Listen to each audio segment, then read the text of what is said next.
There is no warning, no sound, no light, no signal traveling through space to prepare you. One moment, a star exists. The next, it doesn't. Not because it died, because something far more fundamental happened. The universe, quietly, without asking permission, began to delete itself. To understand what's happening, you need to understand the ground beneath everything. Not the ground under your feet, the ground of reality itself. Physics calls it the vacuum, the lowest possible energy state of the universe. And at its heart is something called the Higgs field, an invisible field that permeates all of space, giving mass to every particle that exists. Without it, atoms don't form. Chemistry doesn't happen. You don't exist. Here's what nobody tells you. We don't actually know if the Higgs field is sitting at the true bottom. Measurements of the Higgs boson, first detected in 2012, put its mass in a deeply uncomfortable place. Not stable, not unstable, metastable. Like a ball resting in a shallow valley, when a deeper valley exists just below. The ball isn't falling. Right now, it isn't falling. But quantum mechanics doesn't require energy to change state. It only requires time. And something called quantum tunneling. Somewhere in the universe, perhaps 4 light years from here, perhaps 4 billion, a quantum fluctuation happens. A tiny region of space tunnels through the energy barrier. The Higgs field in that single point drops to its true ground state, and a bubble forms. A sphere of true vacuum, where the laws of physics are different. Not a little different, fundamentally different. Atoms can't hold together there. Forces don't balance. Matter as a concept ceases to function. And the bubble wall, the boundary between our universe and the new one, expands outward at exactly the speed of light, which means you will never see it coming. The light from its approach and the wall itself arrive at the same moment. There is no warning. There is no escape. There is only a star that was here and then wasn't. Picture it from outside. On one side of the wall, our universe. Light, matter, forces, time, all functioning exactly as they always have. On the other side, something else entirely. Not darkness, not cold space. A place where the rules are different. Where the Higgs field has found its true minimum, and in doing so, rewritten every constant of nature. The physicist Sidney Coleman, who first described this mathematically, called it the ultimate ecological catastrophe.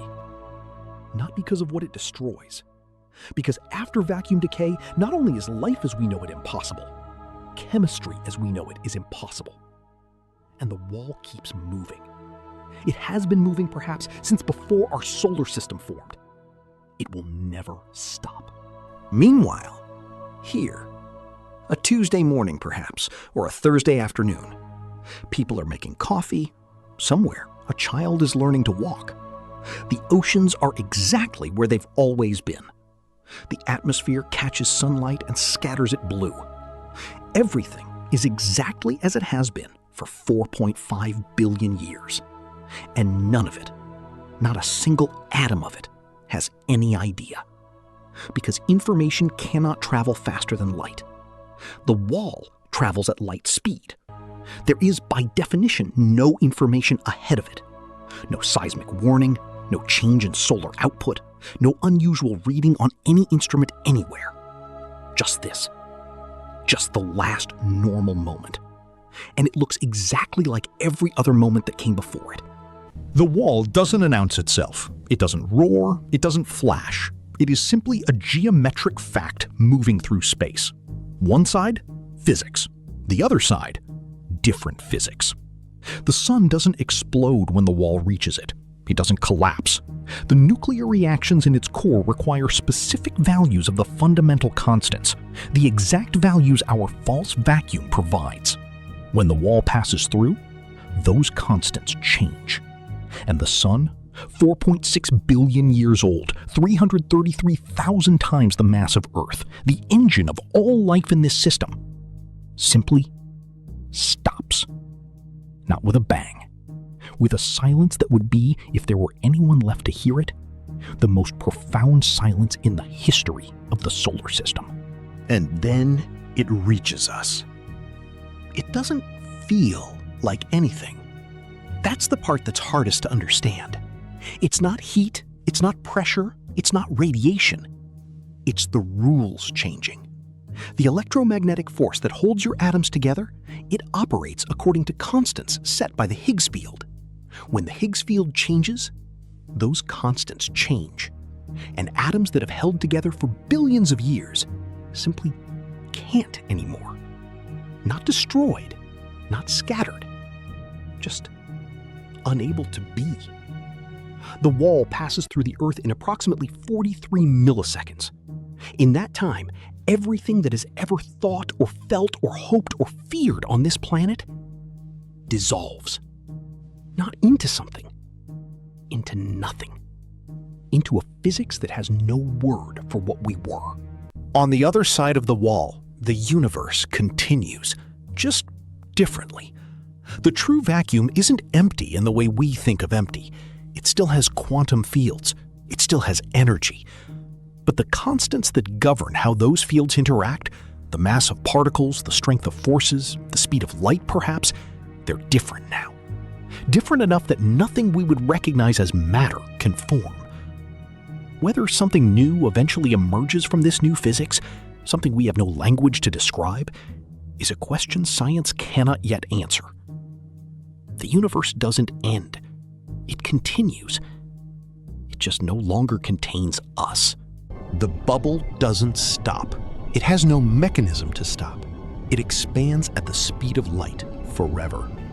Every galaxy it reaches, every star, every world, every place where something once looked up and wondered, all of it rewritten. And because it travels at light speed, any civilization in its path will, at most, have one final moment of normal life. One last sunset. One last thought. And then the same silence that took our sun. The universe is not malicious. It's not punishing anything. It is simply finding a lower energy state. The way water finds the bottom of a glass. The way everything, given enough time, seeks its true ground. But here is the thing about the universe. Even in the true vacuum, even in a place where our physics no longer applies, quantum fields still fluctuate. Energy still exists. And where there is energy and fluctuation, there is the possibility of something. We don't know what that something would be. We don't have the physics to describe it. We only know that the universe, as best we can tell, has never been content with nothing. Maybe in some incomprehensible future, in this new vacuum, something will look up and wonder and ask the same question we asked. What if?